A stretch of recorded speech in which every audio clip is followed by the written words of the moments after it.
Hi guys, आज हम बात करने जा रहे हैं बीकाजी की, मतलब बीकाजी आईपीओ के बारे में, जिसका हमें बेसब्री से इंतजार था। इस कंपनी के प्रोडक्ट्स हम डेली बेसिस में यूज करते हैं। आज आखिर में इस कंपनी का आईपीओ आ ही गया। तो आज हम इस कंपनी के आईपीओ के बारे में डिटेल्ड इन्फॉर्मेशन आपके साथ शेयर करेंगे।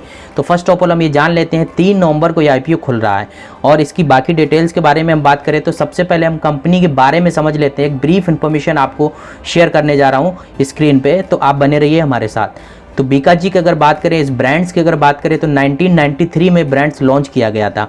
धीरे धीरे पूरे भारत में इसने अपना विस्तार किया। जून 2022 तक कंपनी के 23 राज्यों और केंद्र शासित प्रदेशों में इसकी उपस्थिति हो चुकी है। इसका मतलब इसके ऑफिसेस बन चुके हैं।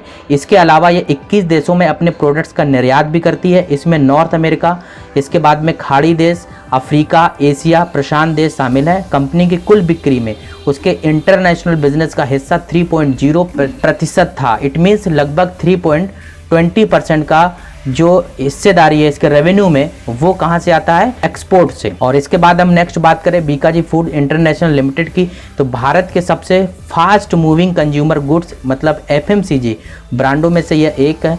कंपनी के उत्पाद श्रृंखला में 6 प्रमुख श्रेणियां शामिल है, 6 प्रकार की, जैसे भुजिया, नमकीन, पैकेज्ड मिठाई, पापड़, पश्चिमी स्नैक्स के साथ साथ अन्य स्नैक्स जिसमें मुख्य रूप से गिफ्ट पैक, भोजन, फ्रूट, मठरी रेंज और कुकीज़ शामिल है। क्लियर? ये वो ब्रीफ इन्फॉर्मेशन है जो मैंने आपको स्क्रीन पे शो किया। आगे बढ़ते हैं हम कंपनी के डिटेल्ड इन्फॉर्मेशन की ओर। उससे पहले अगर आप इस वीडियो को लाइक कर सकते हैं और इस चैनल को सब्सक्राइब कर सकते हैं। बढ़ते हैं डिटेल इन्फॉर्मेशन की ओर। बीकाजी फूड्स आईपीओ की डिटेल इन्फॉर्मेशन आपके साथ शेयर करने जा रहे हैं। लिस्टिंग की बात करें तो ये बीएसई और एनएसई दोनों एक्सचेंज पे ये लिस्ट होगा।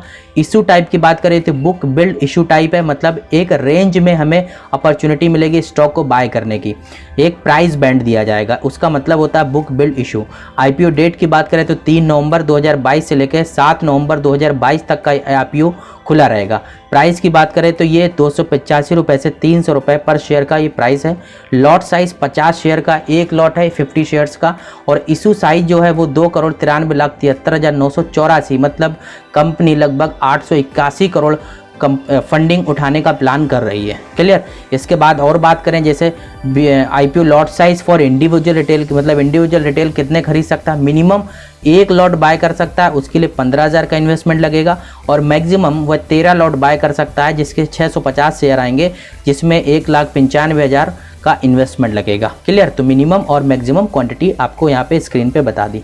इसके साथ अगर बात करें तो टेंटेटिव टाइम टेबल की बात करें तो टेंटेटिव टाइम टेबल, तो ओपनिंग डेट मैं बता दूं इसकी 3 नवंबर की है, क्लोजिंग डेट 7 नवंबर की है, बेसिक अलॉटमेंट स्टार्ट होगा इसका 11 नवंबर से। इसके बाद में जो इंटीएशन ऑफ रिफंड्स आएगा वो 14 नवंबर से, जिसको शेयर्स मिल जाएंगे या जिसको नहीं मिलेंगे उनका रिफंड से स्टार्ट होगा 14 तारीख को, और क्रेडिट होंगे शेयर्स डीमेट में वो 15 तारीख को होंगे, और लिस्टिंग डेट है इसकी 16 तारीख, मतलब 16 नवंबर को ये स्टॉक एक्सचेंज पे, नेशनल स्टॉक एक्सचेंज और बॉम्बे स्टॉक एक्सचेंज में ये स्टॉक लिस्ट हो जाएगा।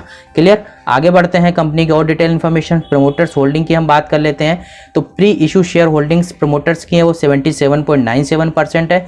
पोस्ट इशू शेयर होल्डिंग है 75.96%, जो कि मैक्सिमम है। इसके बाद हम बात करें कंपनी के फाइनेंशियल्स की ओर, तो अमाउंट हमने जो लिया वो करोड़्स में फिगर लिए हुए हैं। आप देख सकते हैं ये टेबल जो है स्क्रीन पे देख लीजिए।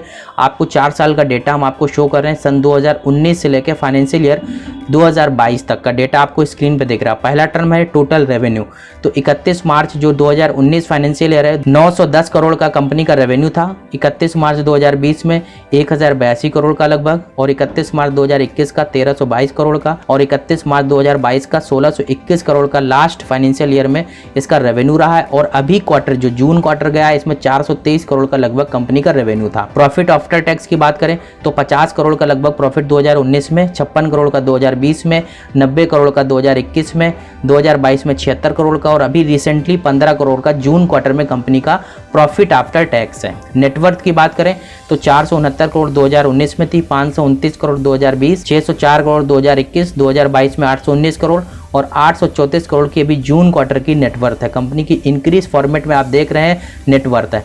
टोटल बोरोइंग की बात करें, डेप्ट की बात करें तो 72 करोड़ से लेके आज 156 करोड़ का, लास्ट जून क्वार्टर में 156 करोड़ का कंपनी क्या है, बोरोइंग्स है, डेप्ट। तो आपने कंप्लीट एनालिसिस आप देख लिया है, कंप्लीट नॉलेज मैंने आपको कंपनी के आईपीओ से रिलेटेड इन्फॉर्मेशन आपको फॉरवर्ड कर दी है। इसी प्रकार से अगर आप किसी अदर कंपनी का जो आईपीओ आने वाले हैं अगर उसकी भी इन्फॉर्मेशन चाहते हैं तो कमेंट सेक्शन में कमेंट कीजिए उस कंपनी का नाम, हमारी टीम मिलकर ऐसी ही डिटेल्ड इन्फॉर्मेशन उस कंपनी के प्रति भी आपको पहुंचाएंगे। क्लियर? एट लास्ट मिलते हैं। Thank you so much, see you letter.